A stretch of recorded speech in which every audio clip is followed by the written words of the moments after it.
Welcome to my channel.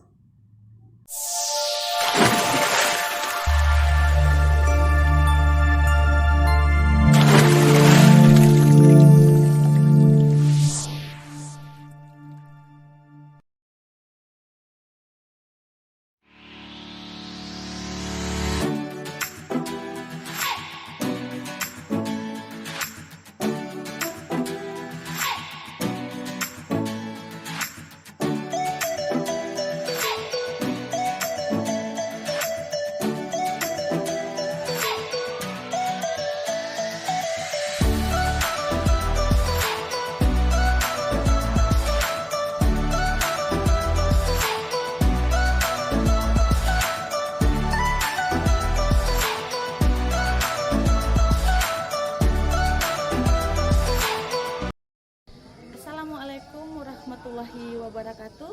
Bapak Ibu guru hebat, perkenalkan saya Nurlaila Faradillah, CGP Angkatan 6 dari SLB Negeri 1 Dompu, Provinsi Nusa Tenggara Barat.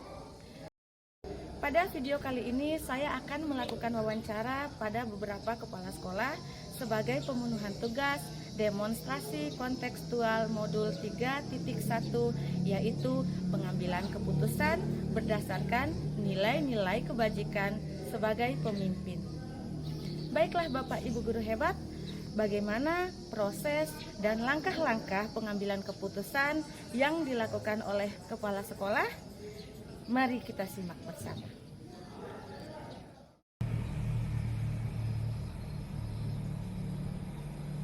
Bismillahirrahmanirrahim. Assalamualaikum warahmatullahi wabarakatuh. Perkenalkan, nama saya Muhammad Yamin SPD, Kepala SLB Negeri 1 Dompu. Pada hari ini akan melaksanakan wawancara bersama Ibu Nurlaila SPD, calon guru penggerak Angkatan 6, tentang pengambilan keputusan berdasarkan nilai kebajikan sebagai pemimpin. Terima kasih. Wassalamualaikum warahmatullahi wabarakatuh. Assalamualaikum warahmatullahi wabarakatuh. Waalaikumsalam warahmatullahi wabarakatuh. Ya, selamat pagi Bapak. Terima kasih sudah mengizinkan saya untuk melakukan wawancara pagi hari ini untuk memenuhi tugas demonstrasi kontekstual saya, yaitu pengambilan keputusan berbasis nilai-nilai kebajikan sebagai pemimpin. Baiklah Bapak, mungkin saya langsung saja menyampaikan beberapa pertanyaan yang akan saya ajukan nanti, berjumlah 8 pertanyaan. Pertanyaan pertama, sebelumnya saya menanyakan Bapak siap? Saya siap. Iya, terima kasih Bapak. Baiklah, lanjut di pertanyaan pertama. Selama ini bagaimana cara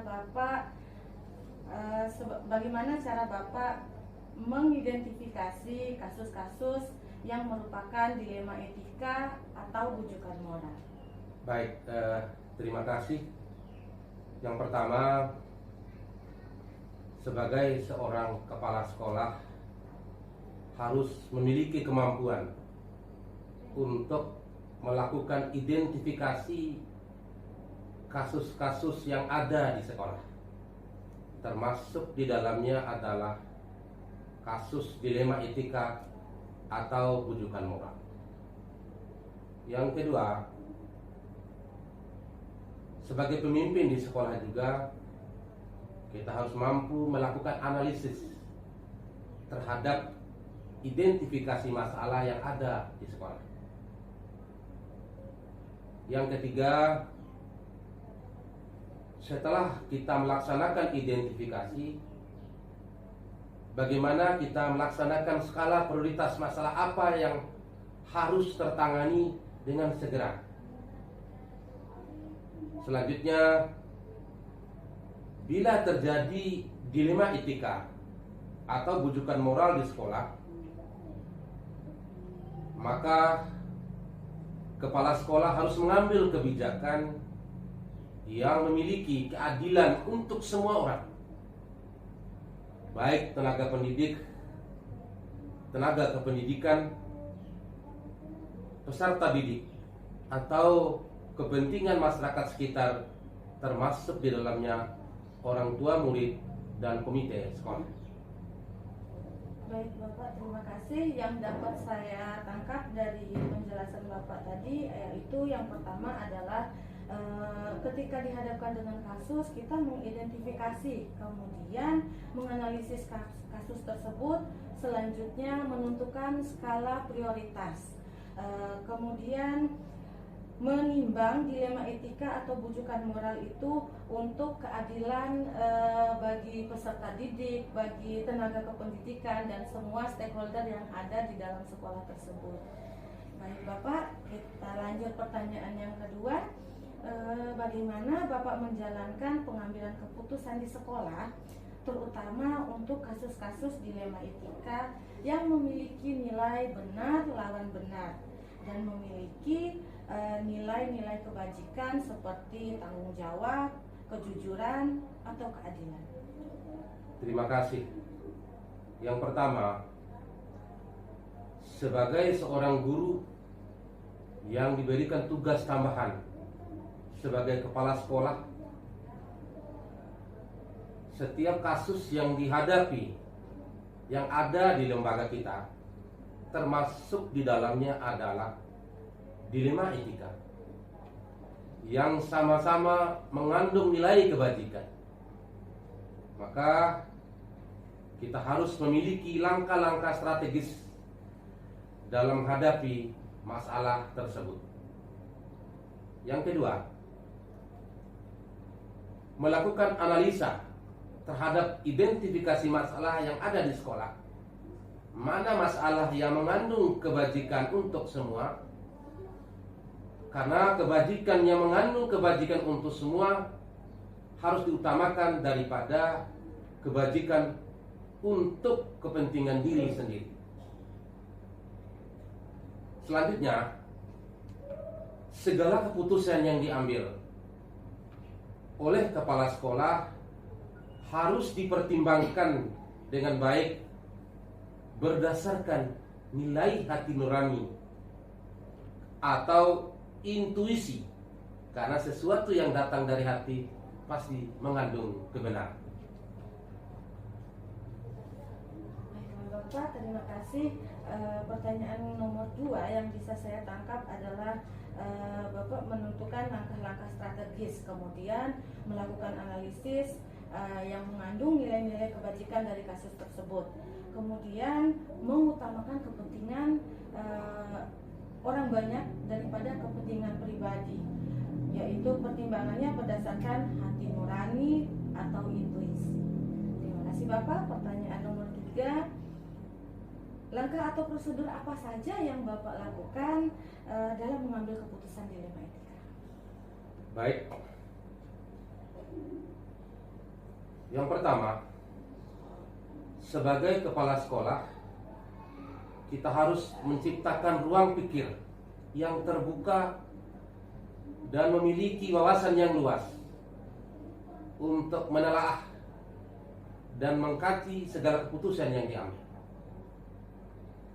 Artinya, segala kita melaksanakan kebijakan dan keputusan benar-benar ditelaah dengan baik dan benar. Jangan kita mengambil keputusan serampangan atau gegabah.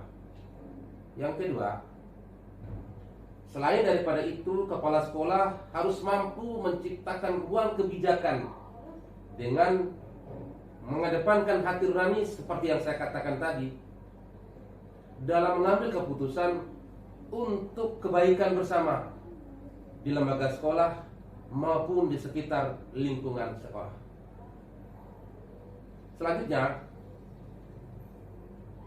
setiap keputusan yang diambil benar-benar tidak berdasarkan kepentingan orang per orang, tetapi berdasarkan kepentingan semua orang yang ada di lembaga itu.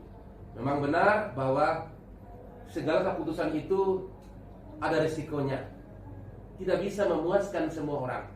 tetapi minimal kita harus mampu mencakupi semua kepentingan orang dalam mengambil keputusan yang baik dan benar menurut kita dan semua orang. Iya, terima kasih Bapak. Sebagai seorang pemimpin, yang saya dapatkan tadi harus memiliki wawasan yang luas untuk menelaah kasus-kasus dengan baik dan benar, karena itu akan mempengaruhi keputusan yang akan kita ambil, Bapak, ya, seperti itu. Kemudian mengedepankan hati nurani dan intuisi, dan sebuah keputusan itu harus berdasarkan kepentingan bersama, harus kepentingan semua orang. Luar biasa sekali Bapak. Ya, saya lanjut ke pertanyaan yang nomor 4. Hal apa saja selama ini yang Bapak anggap efektif untuk pengambilan keputusan dilema etika? Baik, hal-hal yang selama ini saya anggap efektif dalam mengambil keputusan dilema etika adalah: yang pertama, setiap keputusan yang saya ambil melibatkan manajemen sekolah, baik tenaga pendidik, tenaga kependidikan, komite sekolah, juga melibatkan pengawas sekolah, dan lebih-lebih pemerintah terkait. Selanjutnya, setiap keputusan yang diambil harus dimusyawarahkan dan dirapatkan bersama di sekolah. Selanjutnya, yang ketiga adalah setiap keputusan yang diambil harus dapat dipertanggungjawabkan secara bersama-sama tentang kebenaran terhadap keputusan yang kita ambil. Ya, setiap keputusan melibatkan manajemen sekolah, berarti semua itu dirangkum dalam musyawarah, Bapak, ya, seperti Bapak bilang tadi, melibatkan pengawas dan pemerintah bahkan untuk membulatkan suatu keputusan. Luar biasa Bapak. Selanjutnya, apa saja tantangan selama ini yang Bapak hadapi dalam mengambil keputusan dilema etika? Baik, sebagai seorang pemimpin di lembaga pendidikan atau kepala sekolah, kita harus mampu menemukan setiap masalah yang muncul di sekolah. Itu tugas kepala sekolah. Selanjutnya adalah setelah ada dan munculnya masalah, kepala sekolah harus melaksanakan identifikasi masalah, menelaah masalah yang ada atau yang muncul. Selanjutnya, kepala sekolah memiliki kemampuan untuk memecahkan masalah yang dihadapi di sekolah. Selanjutnya, tidak semua masalah yang dihadapi memuaskan semua orang. Tapi karena berbagai kepentingan, atau ada kepentingan A dan kepentingan B yang tentu bermuara terhadap kebijakan-kebijakan kepala sekolah, maka tugas kepala sekolah adalah memberikan pengertian dan telaah yang baik dengan benar bahwa kepentingan sekolah, kepentingan orang banyak jauh lebih baik daripada kepentingan orang per orang. Ya, terima kasih Bapak. Yang saya bisa tangkap dari penjelasan Bapak tadi, tantangan yang paling utama itu adalah tidak semua ketika keputusan dibuat, tidak semua dapat memuaskan orang. Pasti ada beberapa orang yang memiliki kepentingan yang juga tidak dapat kita bersama gitu. Kemudian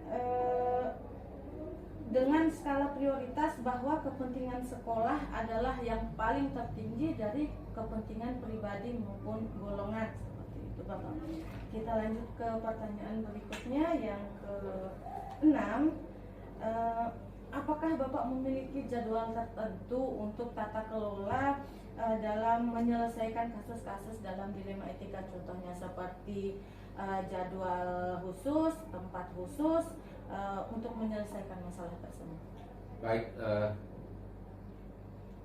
sekolah tentu selama ini belum memiliki jadwal kaitan dengan penanganan kasus dilema etika, karena setiap kasus setiap dilema yang muncul itu tak terduga.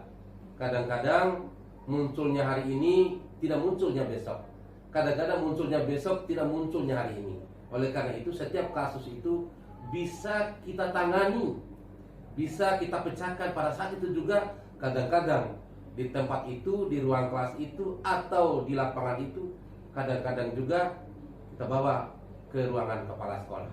Tetapi tempat yang baik dan relevan untuk menyelesaikan kasus dilema ITK adalah di kantor kepala sekolah.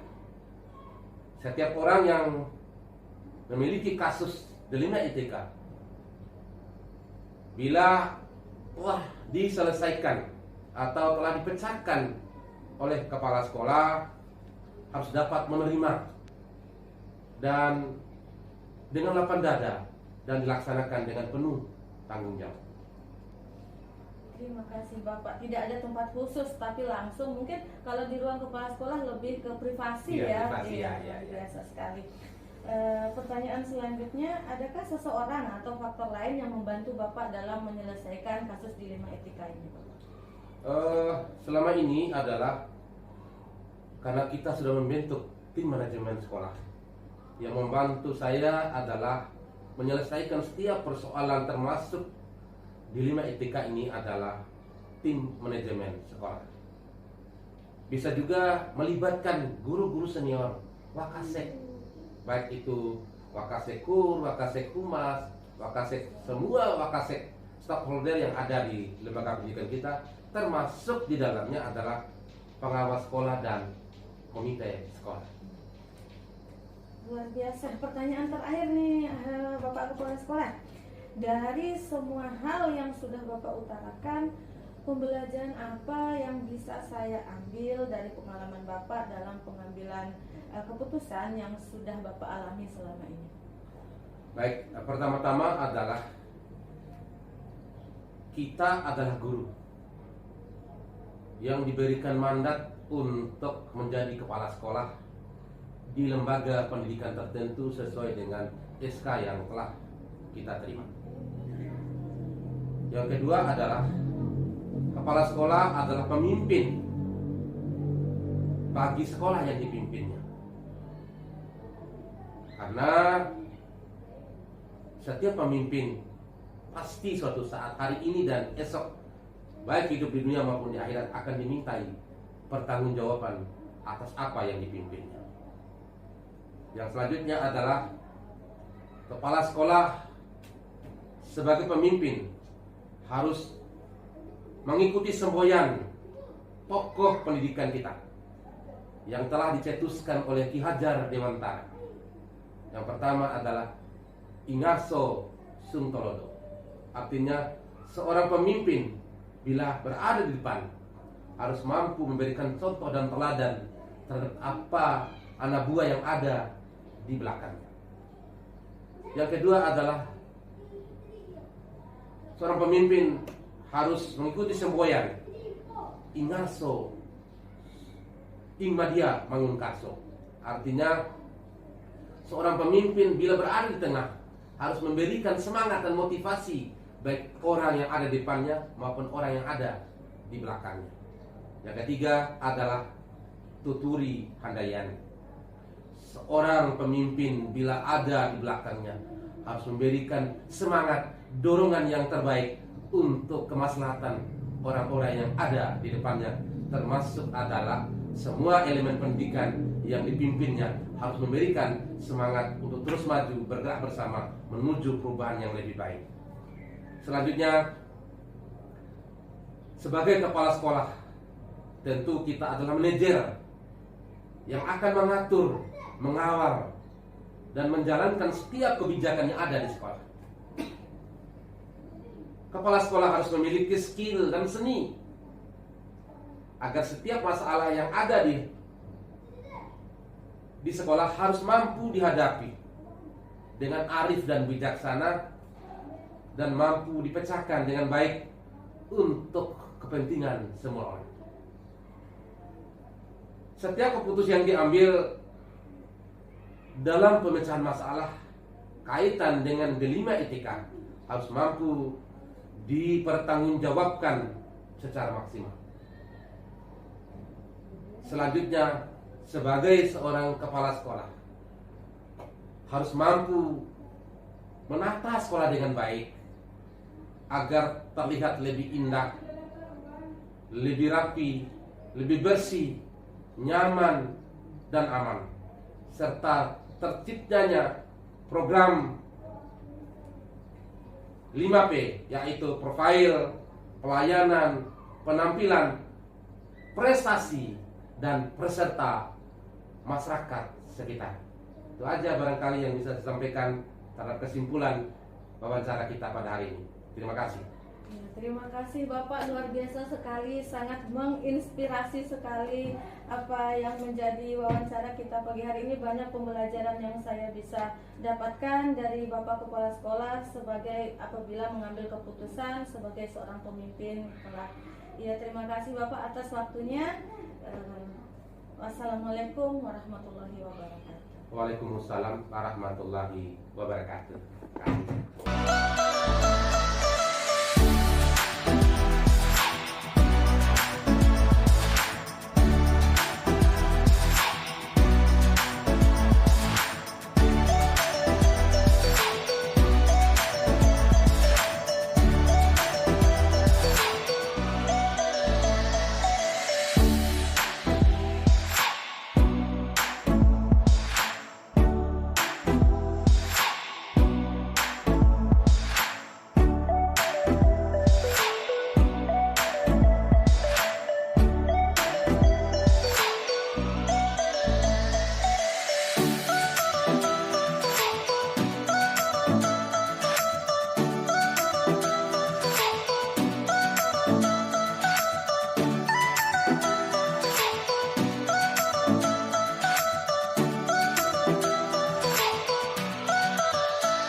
Assalamualaikum warahmatullahi wabarakatuh. Saya Muhtar SPD, Kepala Sekolah SLB Trisila Skill Dompu. Saya akan diwawancarai bersama Ibu Nurlaili Fadilah, calon guru penggerak angkatan ke-6. Dia akan bicarakan tentang pengambilan keputusan berdasarkan nilai-nilai kebajikan sebagai pemimpin. Nanti kita di ruangan saja, boleh lah? Ya, oke. Baik, Pak, terima kasih Pak. Assalamualaikum warahmatullahi wabarakatuh, Bapak. Waalaikumsalam warahmatullahi wabarakatuh. Bolehlah. Ya, terima kasih atas waktunya siang hari ini telah bersedia menjadi narasumber saya dalam pemenuhan tugas saya demonstrasi kontekstual modul 3.1, yaitu pengambilan keputusan berdasarkan nilai-nilai kebajikan sebagai pemimpin. Bisa kita mulai, Bapak? Boleh, silakan. Saya langsung saja ke pertanyaan pertama. Akan ada 8 pertanyaan yang saya ajukan nantinya. Pertanyaan pertama, bagaimana selama ini cara Bapak mengidentifikasi kasus-kasus yang merupakan dilema etika atau bujukan moral? Oke, semenjak saya tentu saya harus belajar dari bagaimana saya menjadi guru sebelum menjadi pemimpin.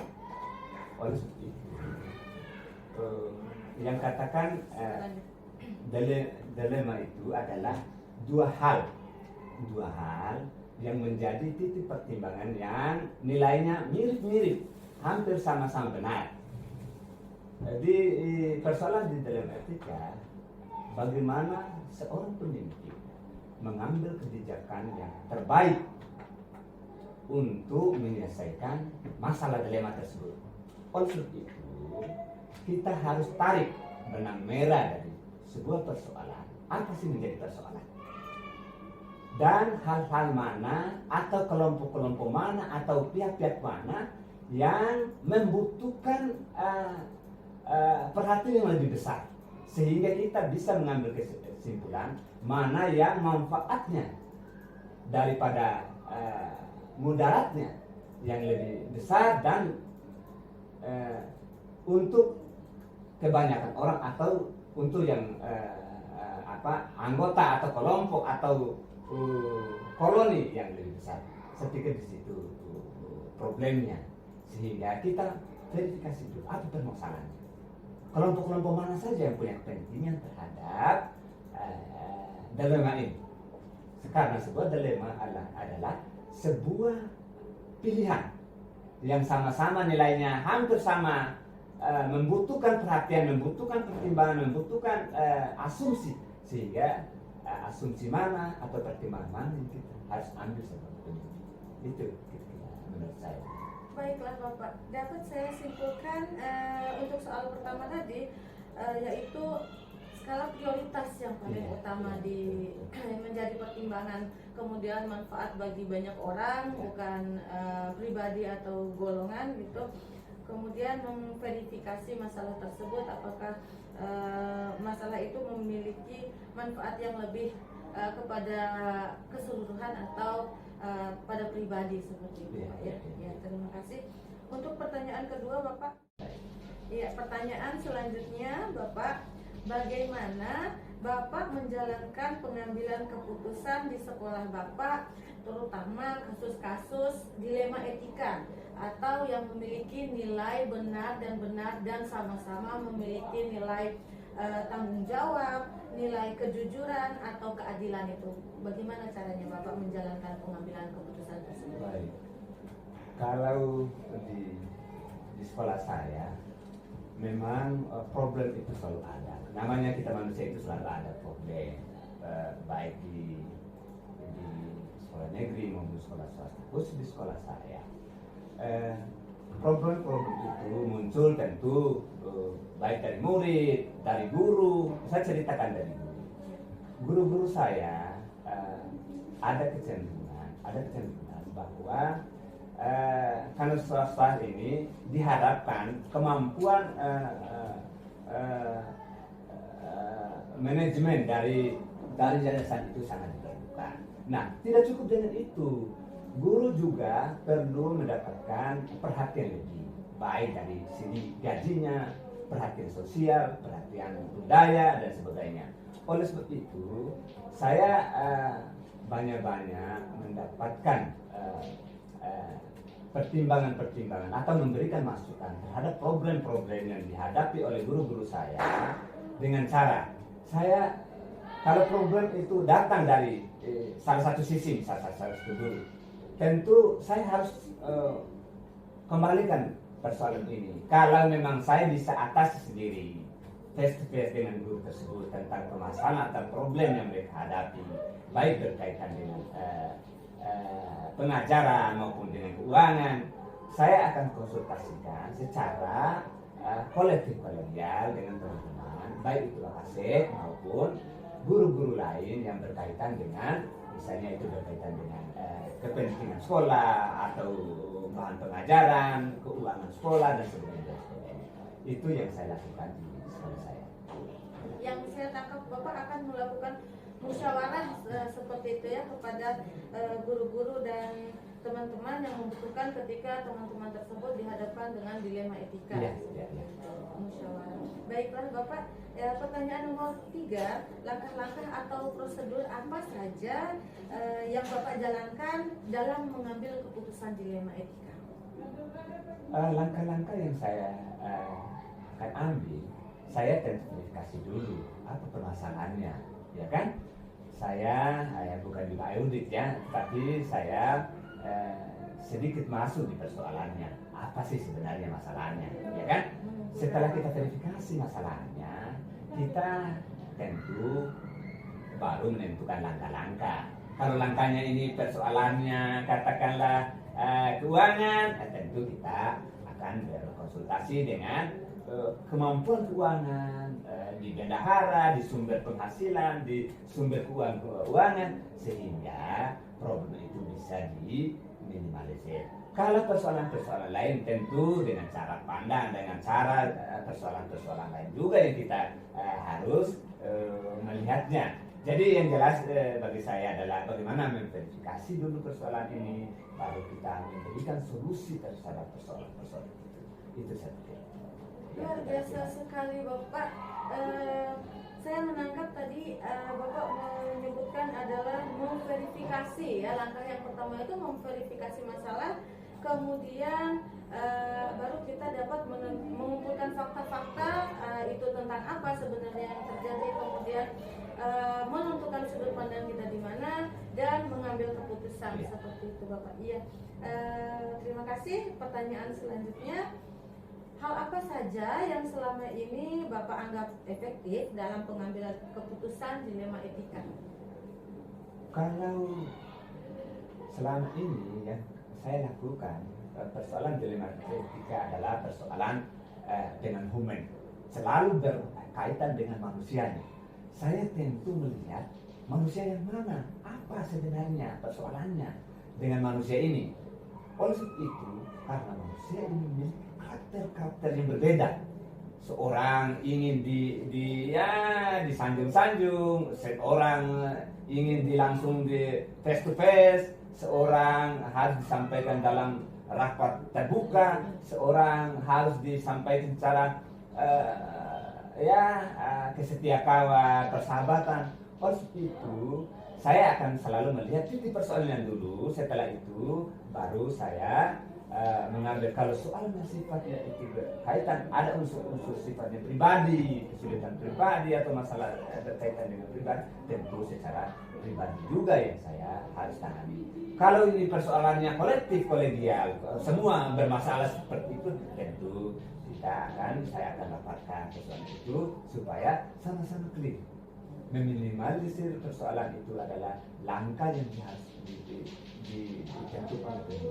Tidak ada persoalan, tetap ada persoalan itu, tetapi kita harus meminimalisir persoalan-persoalan itu. Saya kira demikian langkah-langkah yang saya ambil. Sangat menarik sekali Bapak, yaitu menemukan karakter atau menentukan karakter. Ketika kita mengambil keputusan itu, kita harus mengenal siapa yang memiliki masalah, seperti itu. Jadi penyelesaian masalahnya bisa kita lebih cepat, lebih efektif, seperti itu Pak. Iya. Pertanyaan selanjutnya yaitu, selama ini apa saja tantangan yang Bapak hadapi dalam pengambilan keputusan kasus dilema etika? Seperti saya katakan dari awal, dilema itu adalah dua hal kebijakan yang dua-duanya itu membutuhkan perhatian dan penyelesaian. Oleh sebab itu, persoalan-persoalan yang sering timbul di sekolah saya khususnya adalah persoalan kepentingan, katakan seperti itu. Kelompok-kelompok guru, katakan begitu, dan kelompok-kelompok pemegang keuangan misalnya. Selalu ada sedikit miss. Kenapa guru menginginkan belanja ini, beli ini, sementara keuangan di bendahara tidak bisa diperuntukkan untuk itu, tidak bisa diperuntukkan untuk ini. Sehingga saya harus melihat bahwa saya harus menjelaskan bahwa inilah persoalan sesungguhnya.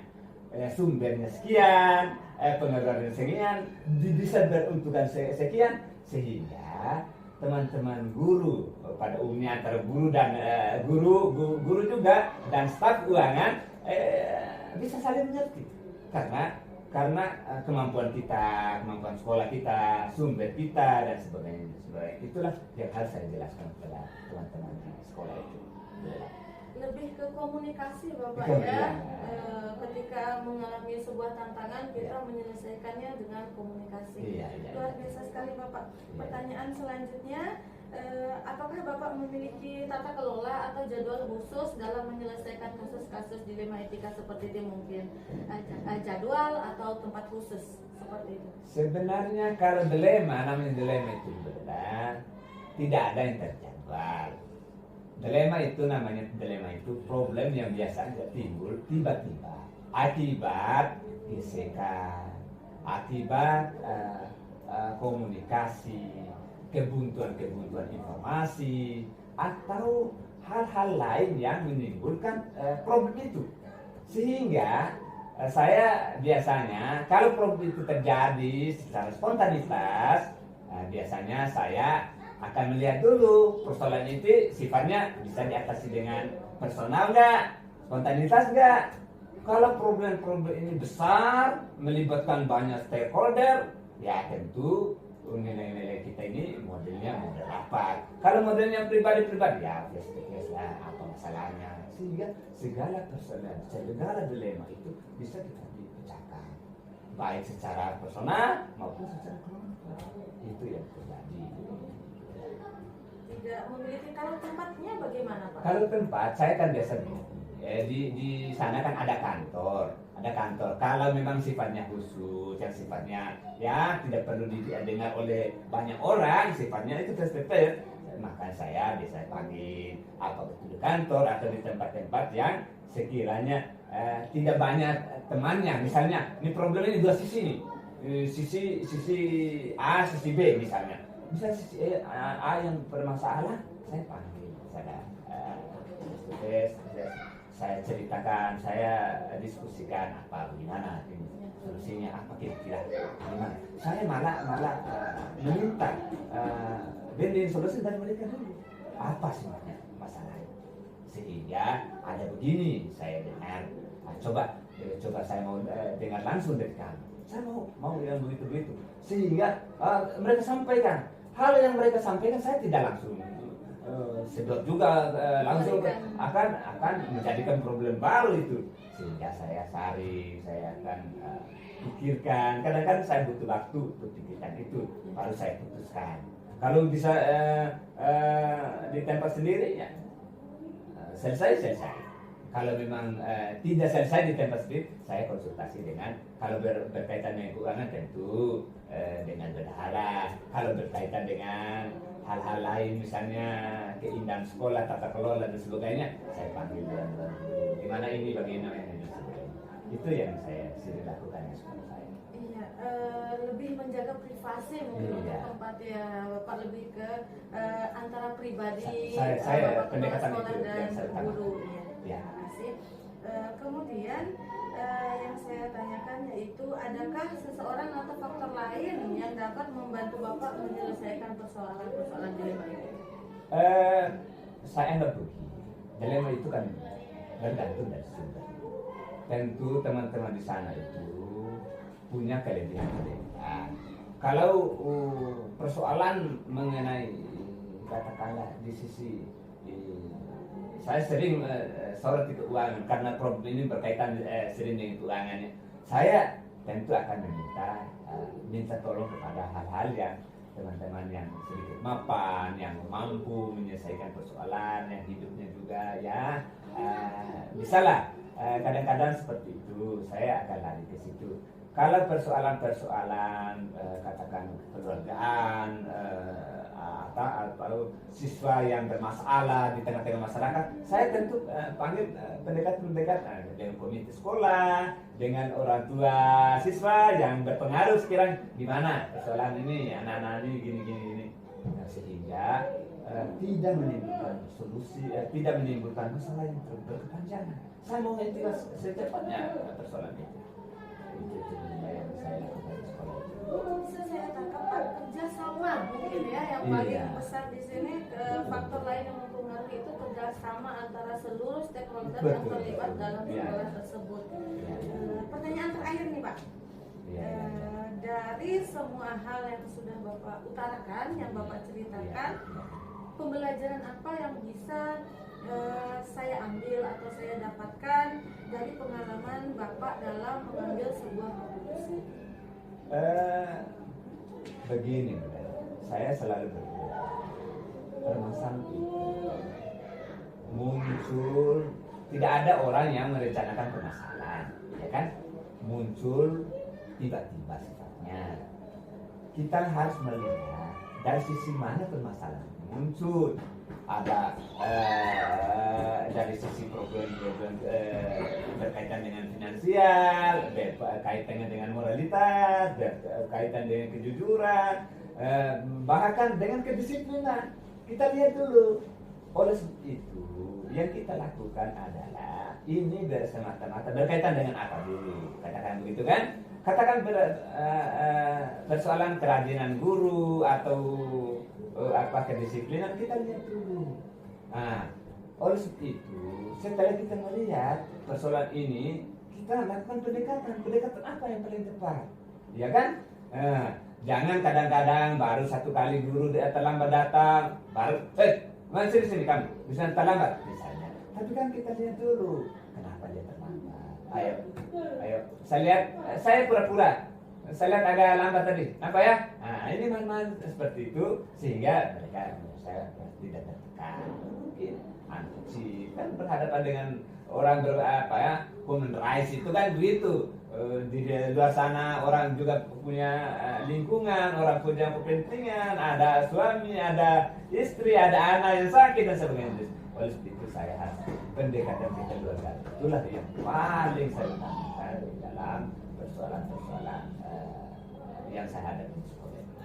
Itu yang sering saya lakukan. Terima kasih Bapak, pembelajaran luar biasa. Dalam pertanyaan terakhir ini dapat saya simpulkan bahwa ketika menghadapi persoalan dilema etika itu Bapak melihat persoalan yang mendasari dari pribadi guru atau bawahan Bapak seperti itu. Kemudian mengutamakan pengambilan keputusan itu berdasarkan care based learning, care based thinking, bisa saya bilang seperti itu, lebih ke rasa peduli. Yang pertama yang diutamakan itu rasa peduli, intuisi kita seperti itu, seperti pemimpin. Ya, mungkin itu saja pertanyaan dari saya Bapak. Saya rasa sudah 8 pertanyaan kita lalui, tidak terasa sekali. Pembelajaran yang luar biasa dapat saya ambil dari pengalaman-pengalaman Bapak. Terima kasih atas waktunya. Sekali lagi saya ucapkan Bapak Muhtar SPD dari SLB Trisila, Kabupaten Dompu. Terima kasih Bapak. Wassalamualaikum warahmatullahi wabarakatuh. Waalaikumsalam warahmatullahi wabarakatuh.